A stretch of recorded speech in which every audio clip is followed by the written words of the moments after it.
Bom dia, hoje é 19 de fevereiro de 2026 e o mercado global acordou com o pé esquerdo. Sem dúvida. O cenário lá fora está um caos e a nossa missão aqui é tentar juntar as peças desse quebra-cabeça. Entendem para onde vão o nosso índice e o dólar na abertura. Certo. As fontes que a gente tem na mesa mostram uma tempestade perfeita se formando, com, assim, 3 frentes de instabilidade ao mesmo tempo. É muita coisa junta. Uma crise de dívida que parece prestes a explodir no Japão, a guerra comercial entre Estados Unidos e China esquentando de novo, e aqui dentro um cenário fiscal que já está no limite, bem em ano de eleição. Com certeza. É um dos dias mais complexos que a gente viu nesta década. E se tem um tema que amarra tudo isso, é a fuga de capital. Fuga para a segurança. Exato. O dinheiro está com medo, procurando abrigo. Esse movimento, essa migração tática para ativos de refúgio, é o que vai ditar completamente o ritmo do pregão hoje desde o primeiro minuto. Ok, vamos começar a desempacotar isso então. Olhando primeiro para fora, para o termômetro global. Como os mercados internacionais estão reagindo a essa tensão toda? Bem, o clima é de total aversão ao risco. É o que o mercado chama de risk-off. O risk-off? Na prática, isso significa que os grandes investidores estão tirando o dinheiro de mercados mais arriscados, como o Brasil, e colocando em lugares mais seguros, tipo títulos do Tesouro Americano. Entendi. A gente já vê o reflexo disso na Ásia. O Nikkei, no Japão, até fechou numa leve alta de 0,71%, mas esse número é uma miragem, sabe? Engana. Por trás dele, o mercado de títulos do governo japonês está soltando faíscas. Um ponto que a gente precisa aprofundar. E essa aversão ao risco já chegou na Europa também, imagino. Já chegou e com força. O DAX, principal índice da Alemanha, está operando em queda de 0,60%. É uma queda relevante. É sim. Isso reflete não só a desaceleração industrial por lá, estão as atas do Federal Reserve, o Banco Central americano. Que vieram mais duras. Exatamente. O recado foi claro. Os juros nos Estados Unidos vão ficar altos por mais tempo para segurar a inflação. E juro alto nos Estados Unidos significa? Dólar forte no mundo todo. Exato. É quase uma lei da física do mercado. E um dólar mais forte globalmente já coloca uma pressão de compra natural no nosso mini contrato de dólar, o WDO, antes mesmo da gente olhar para os nossos problemas internos. O cenário externo por si só já joga contra o real. Totalmente. Certo. E de todos os pontos que as fontes trazem hoje, o que mais me chamou a atenção foi a situação do Japão. A gente sempre pensa num país como um porto seguro, sabe? Um lugar de estabilidade. Sim, essa é a imagem clássica. Mas os números da dívida deles são assustadores. Como isso se conecta com a gente aqui no Brasil na abertura do pregão de hoje? Você tocou no epicentro do risco de hoje. A dívida do Japão passa de 250% do PIB.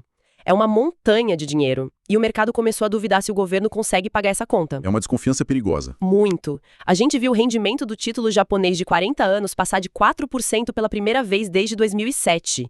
Isso é um sinal de pânico. E coloca o Banco do Japão no que estão chamando de trilema impossível. Um trilema. Gosto do nome. Parece um beco sem saída. Quais são as 3 pontas desse problema? Pensa no dilema deles. Primeira ponta. O iene, a moeda japonesa, está derretendo, o que gera inflação. Para salvar a moeda, eles precisam subir os juros, que estão perto de zero há décadas. Certo. As projeções indicam que eles podem tentar levar a taxa para 1% até junho. Ok, parece uma solução lógica. Mas se eles sobem os juros, qual é o problema? Aí vem a segunda ponta do trilema, que é um tiro no próprio pé. O maior devedor do país é o próprio governo. Ah, claro. Se o Banco do Japão sobe os juros, o custo para rolar aquela dívida gigantesca explode. Eles podem quebrar as próprias finanças tentando se salvar. É uma armadilha. Entendi. Estão entre a cruz e a espada. E qual é a terceira ponta que afeta a gente diretamente? É o famoso carry trade. Por anos, com juros zero no Japão, investidores japoneses pegavam dinheiro emprestado lá de graça E investiam aqui. e investiam em países com juros altos, como o Brasil, para ganhar essa diferença. Foi uma festa que trouxe muito dólar para cá. Sim, eu lembro bem dessa fase. O problema é que, se o juro sobe no Japão, a festa acaba. A operação perde a rentabilidade e eles começam a fazer o caminho de volta. Vendem seus ativos no Brasil, pegam os reais, compram dólares e mandam o dinheiro de volta para casa. O que seria um tsunami de venda para o nosso mercado. Porque não é só o dólar que sobe com essa fuga de capital. Não mesmo. A nossa bolsa inteira, o IN, sentiria o baque de uma saída de dinheiro desse tamanho. Um tsunami. É um risco sistêmico que está totalmente no radar hoje. Uma repatriação em massa de capital japonês significaria uma pressão vendedora brutal no nosso índice e compradora no dólar. E esse risco, sozinho, já justificaria um dia bem negativo. Com certeza. E essa bomba relógio no Japão, que pode sugar a liquidez do mundo, é só metade da história. Do outro lado do Pacífico, a gente tem outra briga que ataca as cadeias de produção de uma forma bem mais direta, que é o conflito entre EA e China. Sim. E com um novo capítulo que o mercado está chamando de Guerra do Grafite. Guerra do grafite. Parece algo pequeno, mas as implicações são enormes. No dia 11 de fevereiro, o governo americano, sob a gestão Trump, aplicou uma tarifa de mais de 220% sobre o grafite processado que vem da China. 220%? Isso não é uma tarifa, é basicamente uma proibição. Mas por que o grafite? O que ele tem de tão especial? Tudo. O grafite é um componente fundamental para as baterias de íon lítio, ou seja, sem grafite não tem bateria para carro elétrico. Ah, o coração da transição energética. Exato. E a China hoje já tem um monopólio quase completo do processamento desse mineral. O que os Estados Unidos estão fazendo é uma jogada agressiva para forçar a criação de uma cadeia de suprimentos de minerais críticos na América do Norte, longe da influência chinesa. É uma estratégia de desacoplamento em pleno vapor, então. Eles querem cortar a dependência a qualquer custo. Exatamente. Isso vai muito além de uma simples tarifa. É uma reconfiguração geopolítica das cadeias de suprimentos globais.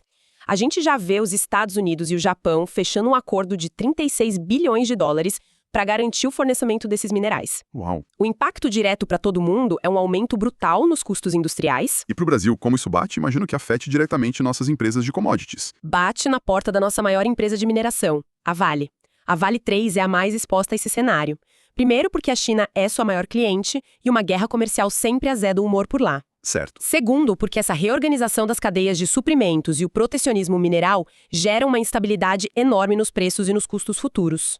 É curioso como esse cenário geopolítico bate direto na Vale. Isso cria uma situação bem peculiar hoje na nossa bolsa, porque, Sim, enquanto a Vale apanha com essa briga, a outra gigante do índice, a Petrobras, parece estar vivendo uma realidade completamente diferente. perfeito. É como se estivéssemos vendo dois filmes ao mesmo tempo dentro do Ibovespa. De um lado, você tem o minério de ferro, matéria-prima da Vale, sofrendo uma pressão de baixa violentíssima. Os números estão ruins. Péssimos.